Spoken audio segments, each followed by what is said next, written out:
যুক্তরাষ্ট্রের গোয়েন্দা সংস্থা নাকি শেখ হাসিনার পদত্যাগপত্র খুঁজে পায়নি, তাই হোয়াইট হাউস বলছে তিনি এখনো বাংলাদেশের বৈধ প্রধানমন্ত্রী। আগামী জাতীয় সংসদ নির্বাচনে আওয়ামী লীগের অংশগ্রহণে বাধা দেওয়া হবে না বলে মন্তব্য করেছেন নির্বাচন কমিশন সংস্কার কমিশনের প্রধান ডক্টর বদিউল আলম মজুমদার। ইউনূস সরকারের ভিত্তিটাই ইললিগাল, নির্বাচন করাতে পারবে না ইউনূস সরকার।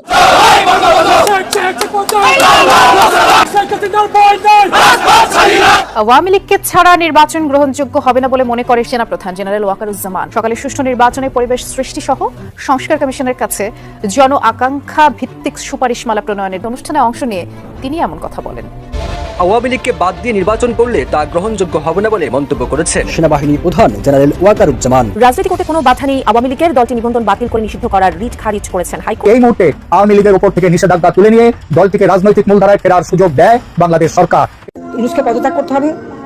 আওয়ামী লীগ ছাড়া বাংলাদেশে কোনো নির্বাচন হবে না, নতুন করে আবার প্রকাশ করেছে মার্কিন যুক্তরাষ্ট্র থেকে এক বিবৃতিতে তারা নাকি এই বার্তাটাই দিয়েছে। প্রিয় দর্শক শ্রোতা, কি বলছে এদিকে রাশিয়া, চীন সহ আরও বিভিন্ন রাষ্ট্রগুলো আমরা দেখেছি যে ইতিমধ্যে আন্তর্জাতিক মিডিয়াগুলোতে এগুলো কিন্তু তোলপাড় হয়ে গেছে এবং মানবাধিকার বাংলাদেশে লঙ্ঘন হয়েছে এবং জাতিসংঘ থেকে বিবৃতি আসছে যে বাংলাদেশে মানবাধিকার থেকে লঙ্ঘন হয়েছে এবং প্রধান উপদেষ্টা ডক্টর মোহাম্মদ ইউনূস তার কাছে যেটা আশা করা হয়েছিল যে বাংলাদেশ এটা শান্তিতে নোবেলজয়ী প্রাপ্ত মানুষ যেহেতু এখন দায়িত্ব আছে, বাংলাদেশটা শান্তিতে থাকবে, হয়তোবা সব দলকে নিয়ে এটা অন্তর্বর্তীকালীন সরকার একটা সুষ্ঠু অবাধ নির্বাচন করবে, কিন্তু সেদিকে কিন্তু যাচ্ছে না।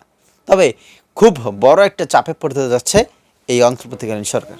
দর্শক শ্রোতা, আজকের এই মূল্যবান ভিডিও সম্পর্কে আপনাদের মতামত কমেন্টে জানাবেন এবং ভিডিওটি ভালো লাগলে শেয়ার করবেন। চ্যানেলে নতুন হয়ে থাকলে চ্যানেলটি সাবস্ক্রাইব করে রাখবেন।